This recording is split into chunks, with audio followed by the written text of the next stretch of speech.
Hey, how's it going, everybody? Today we're going to go over Phasmophobia and Ouija boards. How to use one, where to generally find them, and what to ask them when you do find them.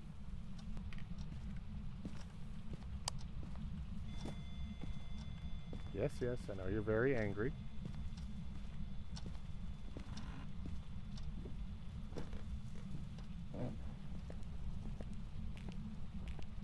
Aha! Got one. Alright, so let's switch to a non inventory hand. So I know I got this one free. Let's pick up this Ouija board. Let's go to the front door and see if we can talk to this thing. Now all the lights are still off, which is good. Still hasn't written in our book. And now we want to drop this thing using G at the front door. Turn it on, hold V, and ask it a question like this. Where are you? Well, it didn't like... Now, did you notice how the board turned off right away and then turned the light on, turned it back off? That means it didn't like the question that you asked it, or it's not interested in talking to you. Now, you have to be careful with Ouija boards because as soon as you use it and you ask it a question and you fail to get a response from that question, your sanity will drop significantly. Oof. Yeah, look at that activity. It was pissed when I asked it that question. Look at my Holy shit. So, it's been rumored that if you're wrong on a Ouija board with asking a question, it will take 1/3 of your sanity that you have remaining. So I went from like 80% down to 50 something percent. Let's try something else. Let's try asking how old it is. How old are you? One. Oh, shit. Okay, so he's 10 years old. Oh, and I tried to hunt. And that's why he put the Ouija board at the front door. Oh, man. Alright, well, we know it's a 10-year-old that finally responded on the Ouija board itself. Now, while it's hunting, doing its thing, let's go take a look at our camera that we have in there and see if we can catch a look at this thing about what it looks like. That is a lot of activity. Oh, there it is. Oh, and there's a ghost orb. Did you see it? It's going to fall right in this area, right here. This little piece of dust. Right there. Perfect. Alright, so we know we have a ghost orb on top of this. Which means we have a Jinn.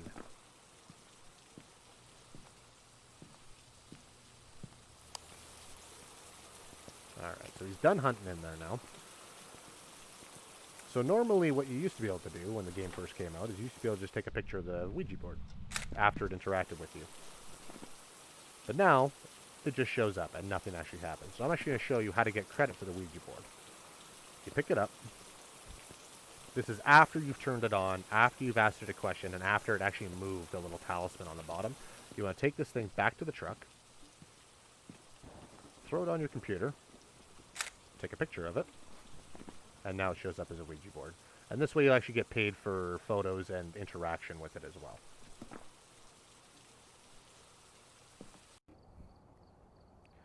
So Ouija boards are a random spawn item that sometimes spawn on maps and sometimes don't.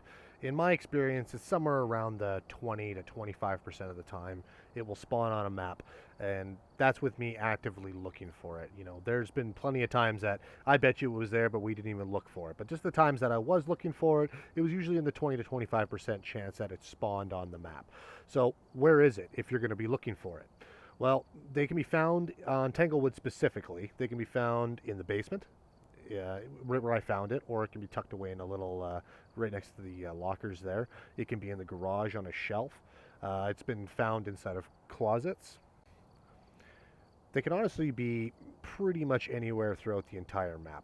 Um, Now, what are you going to do if you find one? Well, there's a common misconception that you have to pick the Ouija board up and go to the room where the ghost is before to interact with it, and that's not true.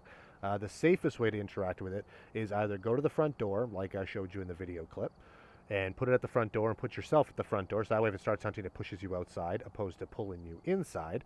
And if that's not an option, like on the new prison map, how they made the doors open to the outside, then in that case, I would go as far away from the ghost room as possible. Usually go to a bedroom or a closet, just somewhere away from where the ghost is going to probably spawn if it starts hunting, and turn it on and start talking to it there. Now, what do you ask it?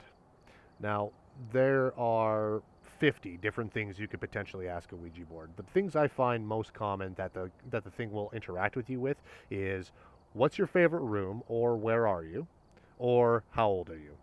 Those are pretty much the two questions in the game that I get success with a spirit box and a Ouija board. But there, I'm going to put a link in the description below, and it's going to show you all the things you could potentially ask it, and you guys can go fiddle around with that all you want.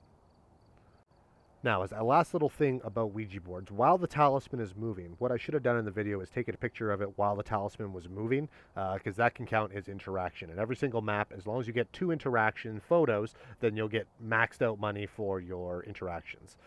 2 is max, as far as I know. That's something I probably should have done. Now, you also have to remember that Ouija boards will have a big effect on your sanity. Now, unless it's a demon, which can also give you a hint on what kind of ghost type you're dealing with. Demons, if you ask it successful questions on the Ouija board, your sanity will not be affected whatsoever. Now, it's not too often you find a Ouija board, go to interact with it, check out your sanity, then go back, then talk to it, and to see if your sanity moved at all. It's not something you generally do, but it's a good thing to know. If you fail to ask a correct question, like if you ask it like I did in the video, that I asked it where was it, and it obviously was not interested in talking to me about that, it removed 1/3 of my sanity. So if you go from 100%, you're going to be going down to the high 60s by asking one bad question. You ask it another bad question, and all of a sudden you're in hunting territory. So you really have to be careful with it. It's usually something that I fiddle with at the very end of the mission when I got all the stuff that I need, or I know I'm going to just take some sanity pills and head back in there. But you have to be careful with the sanity, because asking just a few wrong questions will also will get it to hunt you. Now, this can also be a good thing. If you're trying to stop a hunt with a crucifix, a Ouija board is a good way to lower your sanity to almost nothing, where the ghost will attempt to hunt you if you ask it incorrect questions. And you can do this on purpose while you have your crucifixes already set up, and boom, you could trigger a hunt, and the hunt will stop because of a crucifix. So Ouija boards do have several good uses as well as several bad uses. And don't be discouraged if you find a Ouija board and you try to talk to it and nothing happens. There's been lots of times that I've tried to interact with a Ouija board and I couldn't get a response out of it. All it did was lower my sanity. Sometimes that means either the entity is just not interested in talking to you on a Ouija board, or sometimes it means that they want to communicate with somebody else in your party. So try to have other members of your team talk to the Ouija board as well. But like I said, don't be discouraged if you find one. Just keep trying, keep trying. They're a real blast once you get the hang of them. Guys, Ouija boards are a blast with Phasmophobia. Now, they can get you killed if you do it the wrong way, obviously, but I hope this tutorial and this little bit of a guide helped you out, and they're really fun just to go to find and mess with. Generally, I mess with them at the end of missions by the safety of the front door, that if it starts a hunt, it pushes me outside, no harm, no foul. But go find one for yourself, and don't forget to check out that link in the bottom to see all the different questions you can ask. And of course, as for every other YouTuber, it's appreciated if you like and subscribe to this video. I'm going to be putting out a lot of different content when it comes to Phasmophobia and a couple of the games that I like. The good thing about this pandemic, I guess, is it's really given me a bunch of time to think, and I've uploaded YouTube videos years and years ago, like over a decade ago, and I just miss making videos. I had a blast doing it with the people I did it with back then, and I haven't done it in so long that I was just like, I wonder if I can even still make a YouTube video. I wonder if I'm like past my prime and just too freaking old to do this now. So I'm just getting back into this. I enjoy Phasmophobia like no other. They finally made a game that was right for me. And I think I'm going to be putting up more content kind of like this. Definitely over the next week, I'm going to be making Phasmophobia content. And I think in my next couple of videos, I'm going to do a quick little tutorial or a rundown on all the different equipment in Phasmophobia and how to properly use it. I really enjoy playing this game solo, but I really also enjoy finding complete random lobbies.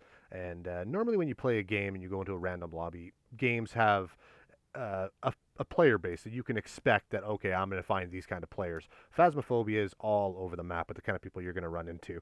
Lots and lots and lots of good people. I've met a lot of weirdos as well. But more and more, I see that every single lobby I jump into that's random, there's always that one person that doesn't really know what they're doing, and that's totally fine. Everyone starts off new at a game. And so what I think I'm going to do is I'm going to make videos on tutorial guides in Phasmophobia of how I play the game and what all the different equipment does, and little tips, tricks, and things like that. And if you guys are enjoying stuff like this, or you would enjoy content like that, like I said, I would love it if you guys subscribed, and I'm going to try to upload a couple of videos this week. By the way, I appreciate you hanging out with me, and I hope you learned a thing or two about Ouija boards, and stay tuned for some more content. Thank you so much, guys. Take care.